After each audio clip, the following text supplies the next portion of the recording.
Alright, today we're looking at the CAGED system, or the CAGED system. It's basically a concept that's going to give you access to more chords, more chord voicings, more chord shapes, and hopefully it's going to build upon shapes that you already know. So it's kind of like an easy way to get more chords.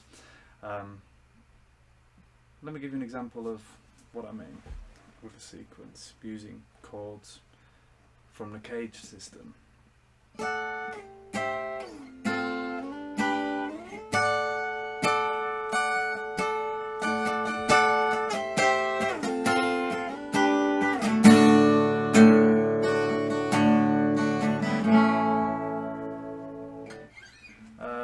Hopefully the last two chords in that were familiar. D major, A major. But the rest, maybe they looked a bit unfamiliar. That was a sequence actually from a song called Dreams Wash Away by Joe Wong. I did a cover of it, which you can maybe see a link to somewhere here. But a lot of people are asking, what is this chord sequence? So that's part of the reason why I'm doing this video. But I think a good way of learning that chord sequence, which is basically D major, C major, F major and G major, you might think, what? That's not the chords that I'm familiar with. That's not a D, C, F and G. But it is, it's just different voicings utilising the CAGED system, which we're about to talk about. So, first things, if you are not comfortable with bar chords, your E rooted bar chord and your A rooted bar chord, A string rooted bar chord, then you should focus on that before worrying about or thinking about the CAGED system. But if you do know about those, then that's good, because you know two parts of the CAGED system already: C, A, G, E, D. Let's go through that a little bit more to make it clear. Let's play a bar chord rooted on the E string, and I'm going to play it on the G note. So this hopefully is obvious. It's going to be a G major bar chord, yeah? And this is a G minor bar chord. So there's two things going on here. We've got the root, which is on a G note, that's why it's a G major or minor, and then we've got the shape itself, which is major or minor. And I want to emphasize that this shape is based upon the open E shape. E major, E minor. Let me sort of do a pretend bar chord to make that really obvious. Different fingers, but same notes have been played here. E major, E minor, E minor. Now if I slide that up, just one, hopefully that's more familiar. F major bar chord, but now hopefully it's really obvious. Oh yeah, that is utilising the E major, the open chord shape basically. Now the same is true on the A string. Let's take a C major bar chord. That's a major shape. This is a minor shape. And at first it can be a bit confusing when you're learning bar chords, because you think, well, this is E major shape, but then the same shape on A is minor. But again, the reason for this is because you should be familiar with A minor open chord, A major open chord, and if I emphasize it again, what do you know? The bar chords are based upon the open chord shape. So that's a recap hopefully on your E and A bar chords, but now let's take that to another part of the CAGED system. Let's look at D. So D major, D minor, we know this.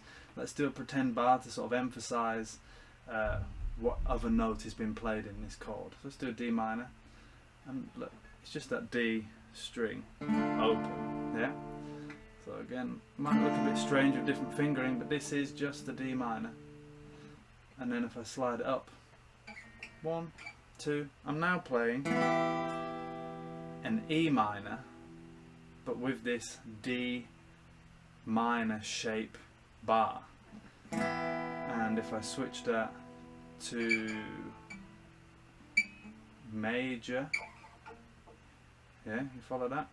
Switch that to a major shape bar, I'm now playing E major. and that's kind of all there is to it. You know, you can move it around. So now I'm playing A major.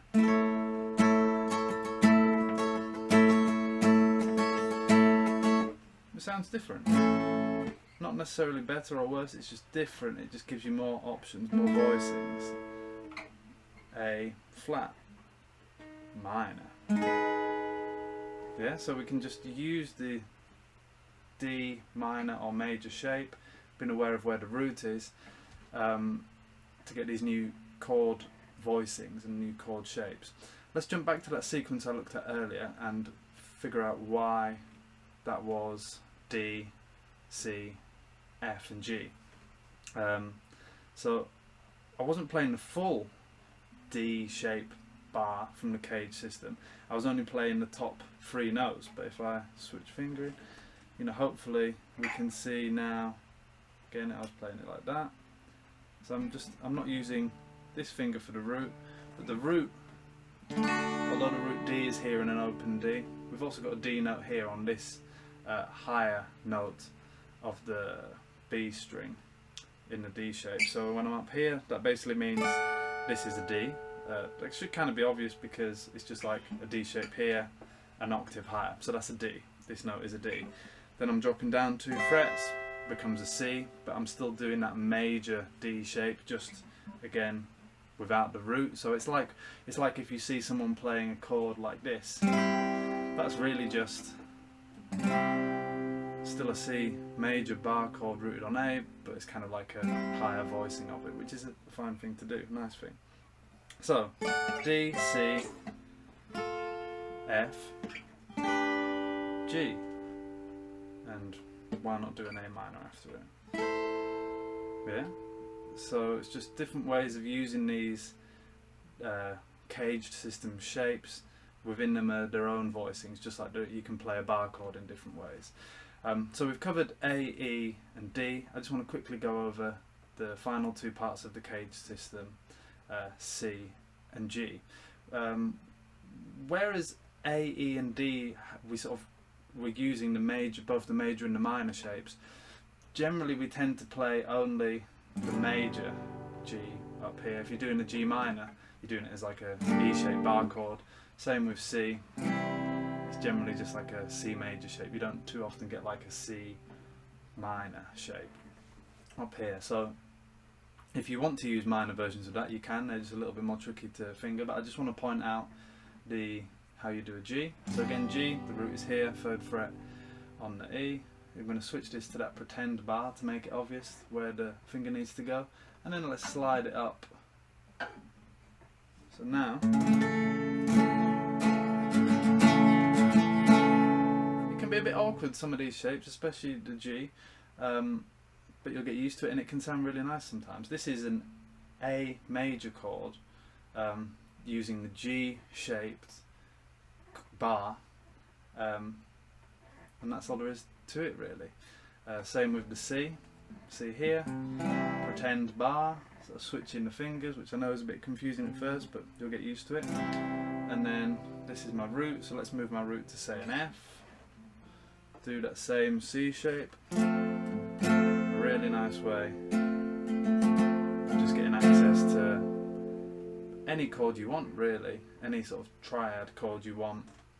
But with this different voicing. Again, why is this useful? Because this sounds different to this, but they're the same chord, same notes. That's basically the CAGED system. Just get used to your C, A, G, E and D open chords, and then figure out the bars to move them to different positions on the fretboard, and hopefully songs like this will be a bit more accessible to you. Alright, I hope that was useful. Enjoy.